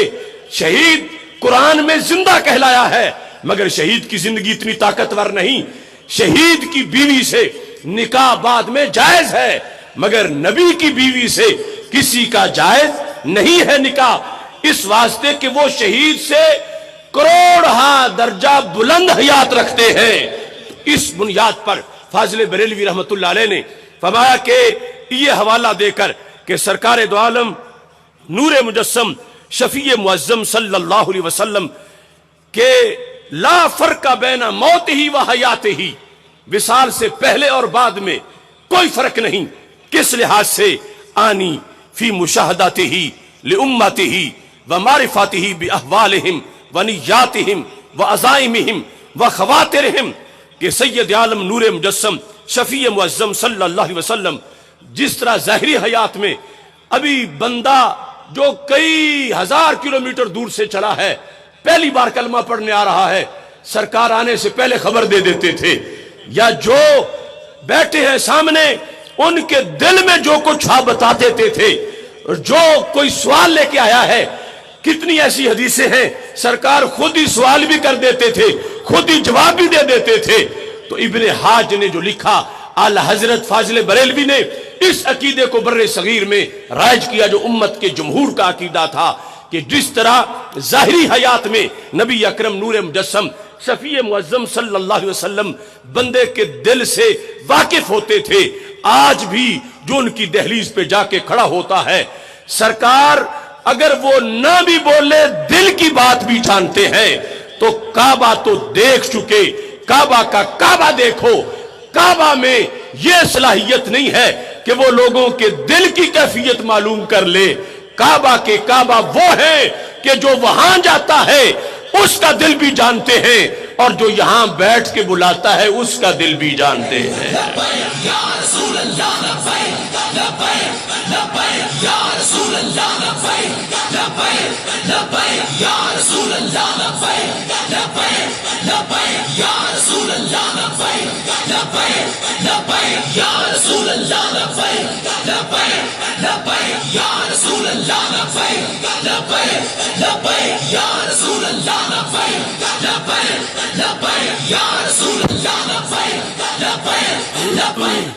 جلد نمبر 7 میں 601 صفحے پر آپ نے رسول اللہ صلی اللہ علیہ وسلم کی دہلیز پر اس کے آداب بیان کرتے ہوئے فرمایا وادعن یمینہ علی شمالہ تعدبا فی حال اجلالہ مستقبلا للوجہ الکریم مستدبرا للقبلہ ناظرا الى الارض متمثلا صورتہ الکریمہ فی خیالک مستشعرا بانہ صلی اللہ علیہ وسلم عالم بحضور کا و قیام کا و سلام کا، کہ یہ فتاوی رضویہ شریف میں آپ نے حضرت ملا علی قاری سے جو انہوں نے مناسک کی تربیت اور ترتیب اپنے انداز میں لکھی، اس کا حوالہ دیتے ہوئے فرمایا کہ جس وقت بندہ حاضری دے در رسول صلی اللہ علیہ وسلم پر تو کیفیت کیا ہو؟ فرمایا وادعن یمینہ علی شمالہ، اپنا دایاں ہاتھ بائیں کے اوپر رکھے، ادب کے پیش نظر مستقبلا للوجہ الکریم، چہرہ سرکار کے وجہ کریم کی طرف، یعنی اپنے آپ کو سرکار کے طرف متوجہ کر کے سرکار کے چہرے کی طرف کھڑا ہو، مستدبرا للقبلہ، اور قبلے کی طرف پشت کر کے کھڑا ہو، ناظرا الی الارض، اور نیچے نگاہیں جھکا کے زمین کی طرف دیکھے، متمثلا صورتہ الکریمہ، نبی اکرم نور مجسم شفیع معظم صلی اللہ علیہ وسلم کے حسن و جمال کا تصور اپنے ذہن میں کرے، اور یہ عقیدہ رکھے مستشعرم بانہ صلی اللہ علیہ وسلم عالم بحضور کا، یہ عقیدہ رکھے کہ سرکار دو عالم صلی اللہ علیہ وسلم کو پتا ہے کہ غلام آیا ہوا ہے، عالم بحضور کا، تمہارے حاضر ہونے کو، تمہارے وہاں پر موجود ہونے کو نبی اکرم نور مجسم شفیع معظم صلی اللہ علیہ وسلم جان رہے ہیں، اور صرف جان ہی نہیں رہے، وقیام کا وسلام کا، سرکار کو یہ بھی پتا ہے کہ کتنے دنوں سے مدینہ منورہ آیا ہوا ہے، سرکار کو یہ بھی پتا ہے کہ اب میرے مواجہ شریف کے سامنے آ کے کھڑا ہو گیا ہے، اور سرکار دو عالم صلی اللہ علیہ وسلم کو یہ بھی پتا ہے کہ اب میرا غلام مجھے سلام کہہ رہا ہے، اور اس کے ساتھ کہا کہ وہ جو دل کی کیفیات ہیں ان کو بھی جاننے والے ہیں۔ اتنا بڑا مقام کائنات میں اور کہیں نہیں، کعبے کے آداب، کعبے کے جلال، کعبے کی عظمتیں وہ ساری تسلیم شدہ، لیکن روئے زمین پر وہ مقام جہاں ہمارے آقا صلی اللہ علیہ وسلم جلوہ گر ہیں، یہ کیفیات سوائے اس مقام کے کسی مقام کے لیے زمین پر میسر نہیں ہے۔ اس لیے اس حیثیت سے فاضل بریلوی رحمت اللہ علیہ نے مدینہ منورہ کی شان بیان کرتے ہوئے اس نعت شریف میں یہ کہا کہ جس خاک پہ رکھتے تھے قدم سرور عالم، اس خاک پہ قرباں دل شیدا ہے ہمارا، ہم پشت فلک ہے اس تانے زمیں سے، سن ہم پہ مدینہ ہے وہ رتبہ ہے ہمارا، ہم خاک اڑائیں گے گر وہ خاک نہ پائی، آباد رضا جس میں مدینہ ہے ہمارا۔ کہتے ہیں کہ زمین اپنے دلائل دے رہی تھی کہ میں افضل ہوں، آسمان اپنے دلائل دے رہا تھا کہ میں افضل ہوں، لیکن بالآخر زمین کی ایک دلیل ایسی تھی کہ آسمان جواب کیا دیتا، اس کی تو پشت کبڑی ہو گئی۔ وہ کیا تھا؟ ہم پشت فلک ہے اس تانے زمیں سے، سن ہم پہ مدینہ ہے وہ رتبہ ہے ہمارا۔ کہ زمین نے کہا آسمان تو فخر تو بڑی چیزوں پہ کر رہا ہے، ٹھیک ہے، چاند، ستارے، سورج، بیت المعمور، یہ ساری چیزیں، لیکن تو یہ بتا کیا تیرے دامن میں کوئی مدینہ بھی ہے؟ تو یہ دلیل جس وقت زمین نے دی، ہم پشت فلک ہے اس تانے زمین سے، سن ہم پہ مدینہ ہے وہ رتبہ ہے ہمارا، تو یہ پوری سرزمین جس وجہ سے فخر کر رہی ہے کہ نبی اکرم نور مجسم شفیع معظم صلی اللہ علیہ وسلم اس زمین پہ جلوہ گر ہیں، مدینہ منورہ کی وجہ سے زمین کا فخر ہے، اور پھر آگے مدینہ منورہ کو جو فخر حاصل ہے وہ نبی اکرم نور مجسم شفیع معظم صلی اللہ علیہ وسلم کی جلوہ گری سے ہے۔ اس بنیاد پر اعلی حضرت فاضل بریلوی رحمت اللہ علیہ نے اس کو کعبے کے ساتھ تعبیر کیا، اور مزید اس کے آداب کو بیان کرتے ہوئے جلد نمبر 9 کے اندر فاضل بریلوی رحمت اللہ علیہ نے یہ حقیقت بیان کی کہ سید عالم نور مجسم شفیع معظم صلی اللہ علیہ وسلم کی دہلیز پر جس وقت کوئی بندہ حاضر ہے، اگر اس دوران جماعت کھڑی ہو جائے، اب تو وہ مسئلہ ویسے ہی وہاں حل ہو گیا ہے کہ مصلی پیچھے چلا گیا ہے، لیکن اس سے پہلے جب نماز ہوتی تھی تو 3-4 صفیں وہ لوگ جو مواجہ شریف کے سامنے ہوتے تھے وہ پھر سرکار کی طرف پشت کر کے کھڑے ہو جاتے تھے، چونکہ امام جو ہے وہ آگے ہوتا تھا، لیکن اس وقت کے لحاظ سے بھی اعلی حضرت نے جو آداب لکھے ان آداب میں اس چیز کو واضح طور پر لکھا کہ نبی اکرم نور مجسم شفیع معظم صلی اللہ علیہ وسلم کے آداب یہ ہیں: اذا اردت صلاۃ فلا تجل حجرتہ صلی اللہ علیہ وسلم وراء ظہرک، کہ سرکار کے حجرے کو اپنی پشت کے پیچھے نہ رکھو حالت نماز میں بھی، یعنی وہاں کھڑے ہونے سے گریز کرو، چونکہ نبی اکرم نور مجسم شفیع معظم صلی اللہ علیہ وسلم کا جس طرح ظاہری حیات میں ادب اور احترام تھا، بعد از وصال بھی اسے پیش نظر رکھا جائے گا۔ اور پھر اس کے اندر آپ نے ملا علی قاری سے اس چیز کو بھی لکھا۔ آج کا لٹریچر وہاں یہ ہے، کہتے ہیں کہ جو شخص بھی وہاں نماز پڑھتا ہے ہر نماز کے بعد کہتے ہیں کیوں سلام کرنے چلا جاتا ہے، سلام کرنے پر انہیں اعتراض ہے، ہر نماز کے بعد سلام کرنے کیوں جاتے ہیں؟ اور نبی اکرم نور مجسم شفیع معظم صلی اللہ علیہ وسلم کی دہلیز پر بار بار جانے پر اعتراض ہے، جبکہ اعلی حضرت فاضل بریلوی رحمۃ اللہ علیہ نے اس مقام کی وضاحت اس انداز میں کی: وَلْيَغْتَنِمْ ایام مقامہ بالمدینۃ المشرفہ، کہ مدینہ مشرفہ کے اندر جو بندہ اس کو وقت میسر ہے تو وہ غنیمت جانے اور مسجد نبوی میں بیٹھا رہے۔ وَإِدَامَةِ النَّظْرِ إِلَى الْحُجْرَةِ الشَّرِيفَةِ إِن تَيَسَّرَ، اگر ہو سکے تو عین حجرہ رسول صلی اللہ علیہ وسلم کو مسلسل دیکھتا رہے، کہ ادھر اپنی نگاہ جمائے رکھے۔ اور اگر حجرہ شریف جس طرح کے اب دیکھنا ممکن نہیں کہ اصل حجرہ شریف کے گرد 3 اور دیواریں ہیں، تو پھر اس کے بعد کے لیے اعلی حضرت فاضل بریلوی رحمۃ اللہ علیہ نے کہا: وَالْقُبَّةِ الْمُنِيفَةِ إِن تَأَثَّرَ، اگر حجرہ کی طرف نہ دیکھ سکے تو جو گنبد خضرا ہے پھر اس کی طرف دیکھتا رہے۔ گنبد خضرا کی طرف دیکھنے کا ثواب اور اجر اعلی حضرت فاضل بریلوی رحمۃ اللہ علیہ نے فرمایا: فَإِنَّهُ عِبَادَةٌ كَالنَّظْرِ إِلَى الْكَعْبَةِ الشَّرِيفَةِ، کہ جس طرح کعبہ شریفہ کو دیکھنا عبادت ہے، ایسے ہی نبی اکرم نور مجسم شفیع معظم صلی اللہ علیہ وسلم کے گنبد خضرا کو دیکھنا بھی عبادت ہے۔ اور اس کے ساتھ مزید اس سے اگلی بات بھی فاضل بریلوی رحمۃ اللہ علیہ نے 21ویں جلد کے اندر فتاوی رضویہ شریف میں اس کا تذکرہ کیا کہ جو بندہ وہاں جا کر حاضری نہیں دے سکتا اور گنبد خضرا کی زیارت نہیں کر سکتا، یہاں اس کے لیے کیسی کیفیات ہوں، تو فاضل بریلوی رحمۃ اللہ علیہ نے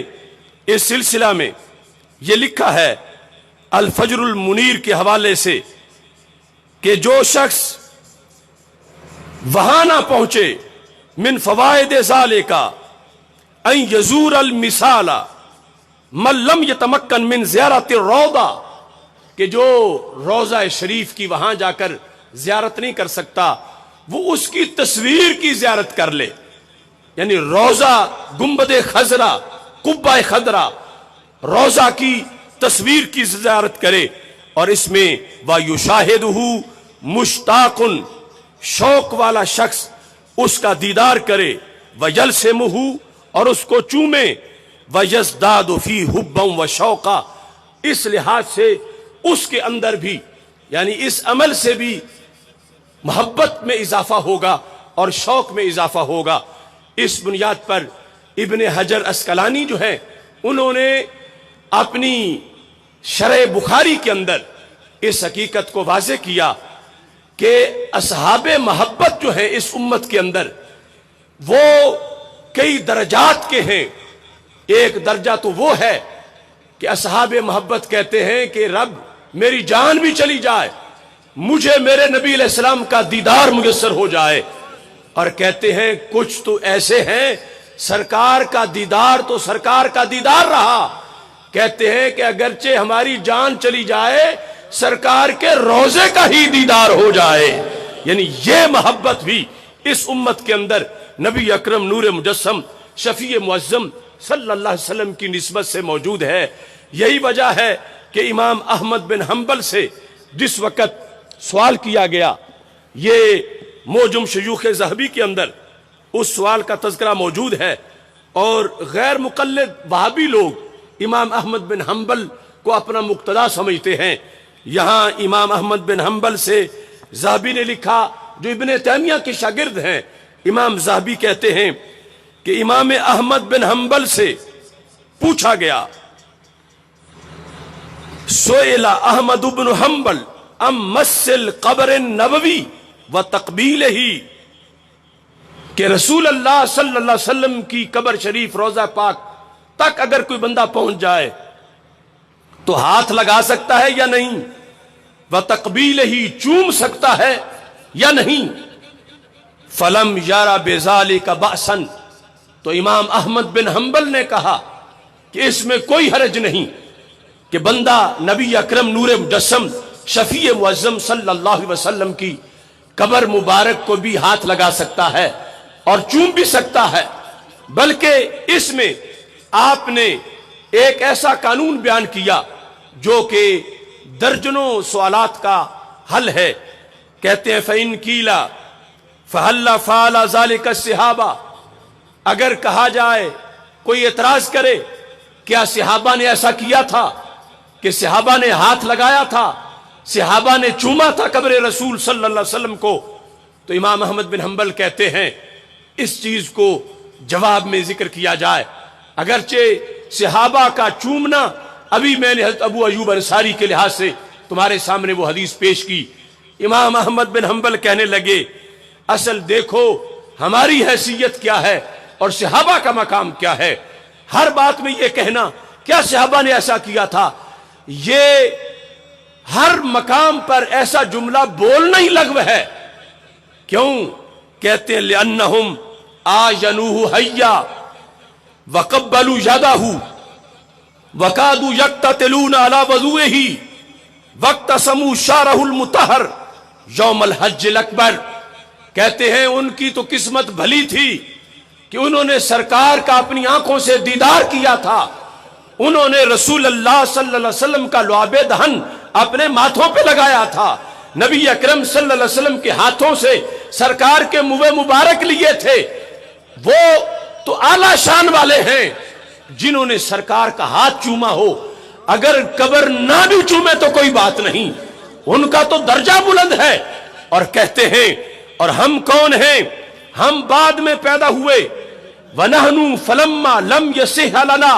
مِثْلُ هَذَا النَّصِيبِ الْأَوْفَرِ تَرَامَيْنَا عَلَى قَبْرِهِ بِالِالْتِزَامِ وَالتَّبْجِيلِ وَالِاسْتِلَامِ وَالتَّقْبِيلِ۔ کہنے لگے جب ہمیں وہ زمانہ نہ ملا کہ خود سرکار کو دیکھتے، اور ہمیں وہ وقت نہ ملا کہ ہم سرکار کا ہاتھ چومتے، ہمیں وہ وقت نہ ملا کہ ہم سرکار دو عالم صلی اللہ علیہ وسلم کا لعاب دہن اپنے ماتھے پہ لگاتے، تو پھر فرمایا اب ہماری مجبوری ہے، ترامینا علی قبرہ، ہم نے ادب سے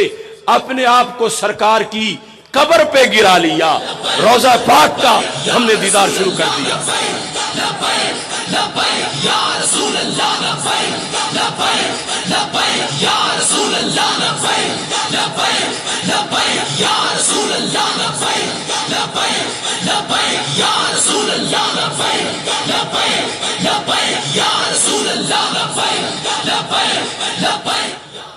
تو اس بنیاد پر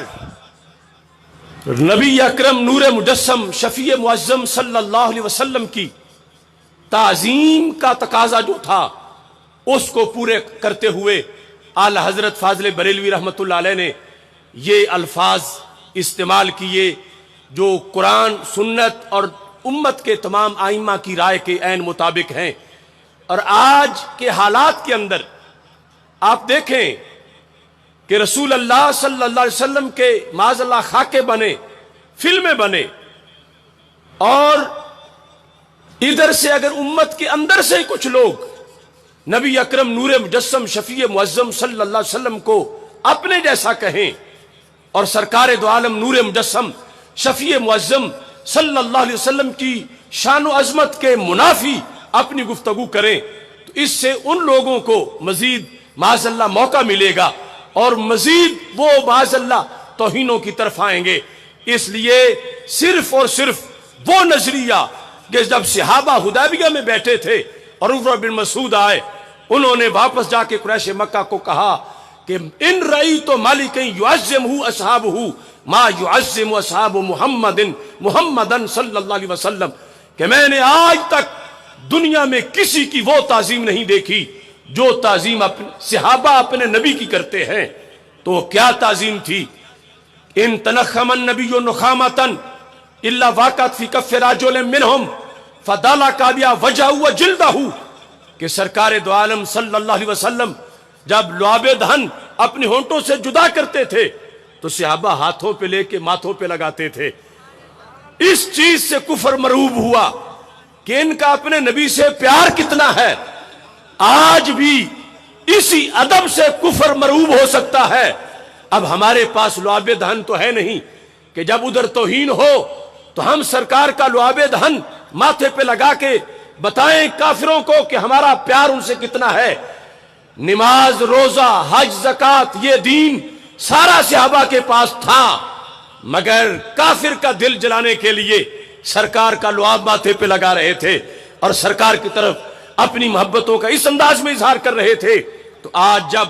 گستاخانہ کلچر معاشرے میں ہے اور ویسٹ کی طرف سے فریڈم آف سپیچ کے نام پر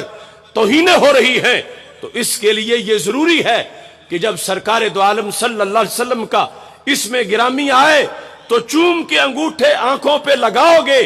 تو کافر کا دل جل جائے گا. میلاد کے مہینے میں جشن مناؤ گے تو کافر کا دل جلے گا، گھر سجاؤ گے تو کافر کا دل جلے گا، اور گلی گلی لبیک یا رسول اللہ صلی اللہ علیہ وسلم کی صدائے بلند کرو گے تو کافر کا دل جلے گا. یا رسول اللہ لبیک لبیک لبیک یا رسول اللہ لبیک لبیک لبیک یا رسول اللہ لبیک لبیک لبیک یا رسول اللہ لبیک لبیک لبیک یا رسول اللہ لبیک لبیک. اس وقت ہمارے سامنے دو بڑے چیلنج ہیں ناموس مصطفیٰ صلی اللہ علیہ وسلم کے لحاظ سے. 295C قانون ناموس رسالت جو گستاخوں کو چبھتا ہے امریکہ برطانیہ تک، اور وہ ہمارے حکمرانوں پر دباؤ ڈال کر اس قانون کو بدلوانا چاہتے ہیں، اور ترمیمی بل سینٹ میں پیش کیا گیا ہے قانون ناموس رسالت کو بدلوانے کے لیے معاذ اللہ. تو شیخو پورہ کے مسلمانوں، کیا آپ یہ برداشت کر سکو گے کہ 295C کو بدلا جائے؟ کیا آپ کو برداشت ہو سکتا ہے؟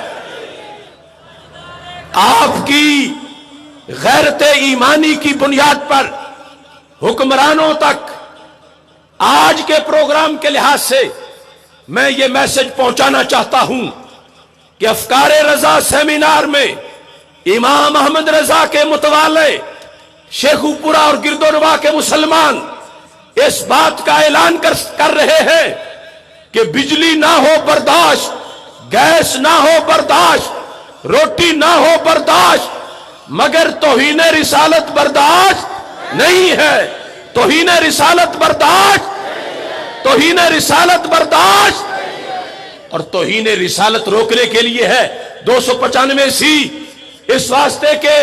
جو توہین کرے اس کی سزا قتل. یہ قانون ہمارے ملک میں اللہ کے قرآن کے حکم کے مطابق بنا ہے. یہ پاکستانی قانون بھی ہے اور قرآنی قانون بھی ہے. اگر صرف پاکستانی ہوتا تو پھر بدلنا کچھ اور مسئلہ تھا، لیکن پاکستانی قانون بعد میں ہے اور قرآنی قانون پہلے ہے. لہذا ہم یہ طے کر چکے ہیں کہ ہم اپنے جیتے ہوئے اس قانون کو تبدیل نہیں ہونے دیں گے، اور کوئی حکومت بھی جب اس کی طرف میلی آنکھ سے دیکھے گی، اللہ کے فضل سے پہلے بھی پرویز مشرف سے لے کر اب تک ہم یہ دیکھ چکے ہیں کہ جو اس قانون کو چھیڑتا ہے لوگ اس کو پھر نہیں چھوڑتے اور پھر اس کو گھٹنے ٹیکنے پڑتے ہیں. لہذا موجودہ حکومت بھی ہوش کے ناخن لے۔ دوسرا معاملہ آسیہ ملعونہ کا ہے۔ آسیہ ملعونہ مبینہ طور پر گستاخ ہے اور اس نے گستاخی کا اعتراف کیا، اس نے گستاخی کا خود اقرار کیا اور گواہوں سے بھی ثابت ہوا۔ ٹرائل کورٹ نے سزائے موت دی،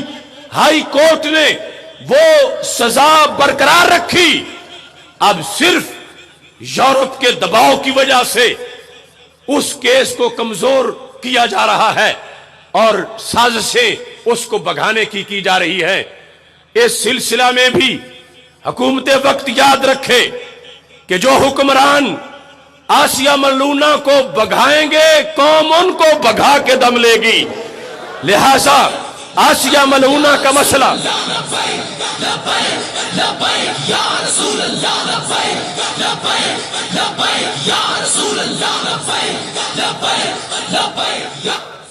ہمیں بھولا نہیں۔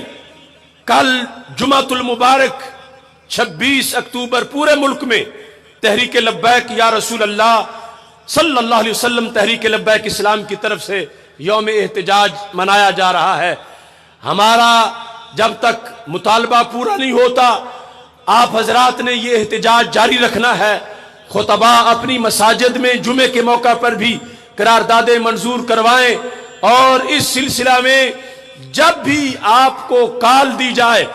آپ نے الرٹ رہنا ہے کہ جس وقت حکومت جو اس نے فیصلہ محفوظ کر رکھا ہے اس کو بھگانے کا معاملہ آنے کی نوبت نہیں آنی چاہیے۔ جو ہی حکومت فیصلہ سناتی جائے اگر وہ فیصلہ قرآن و سنت کے خلاف آئے اور آسیہ ملعونہ کی رہائی کا فیصلہ ہو تو آپ حضرات نے فوراً سڑکوں پہ نکل آنا ہے اور پورے ملک کو جام کر دینا ہے، اس واسطے کہ پاکستان امریکہ کی کالونی نہیں ہے بلکہ مدینہ منورہ کا ایک محلہ ہے۔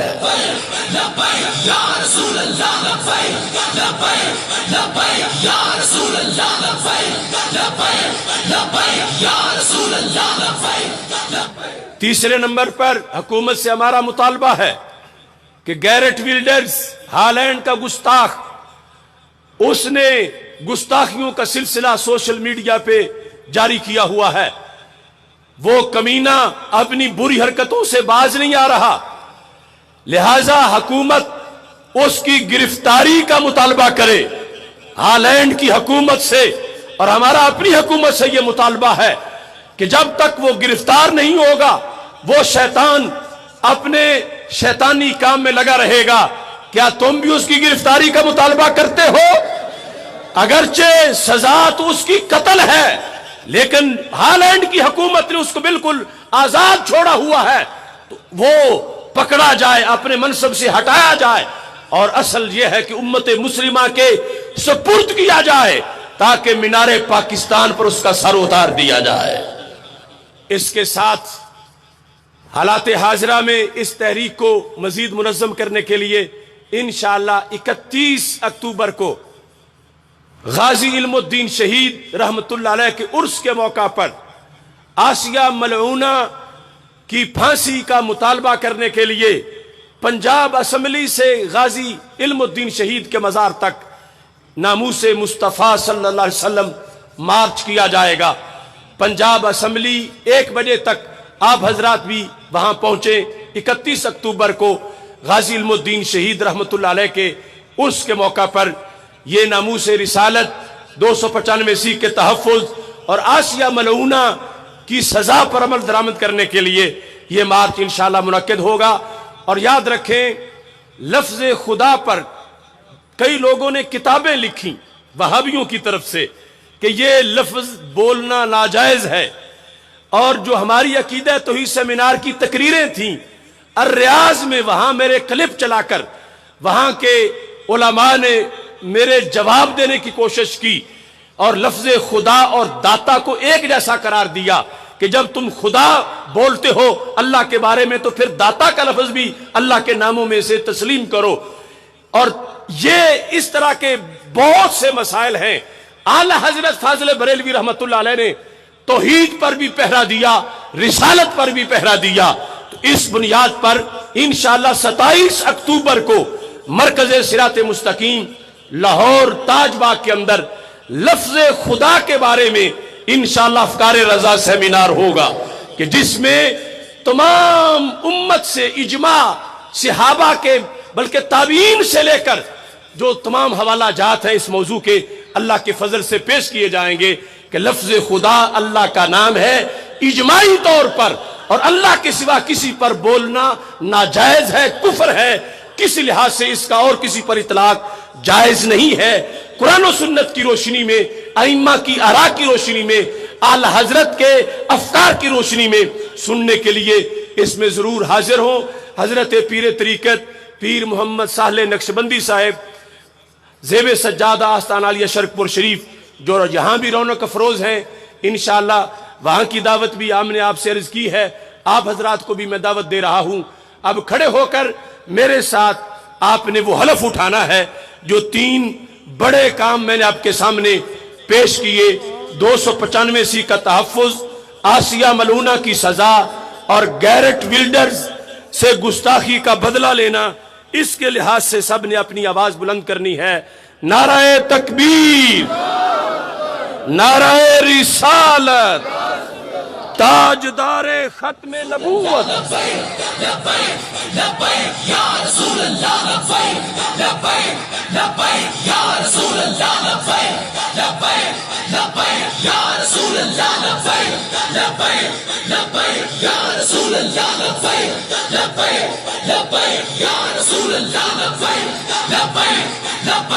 نعرہ تکبیر،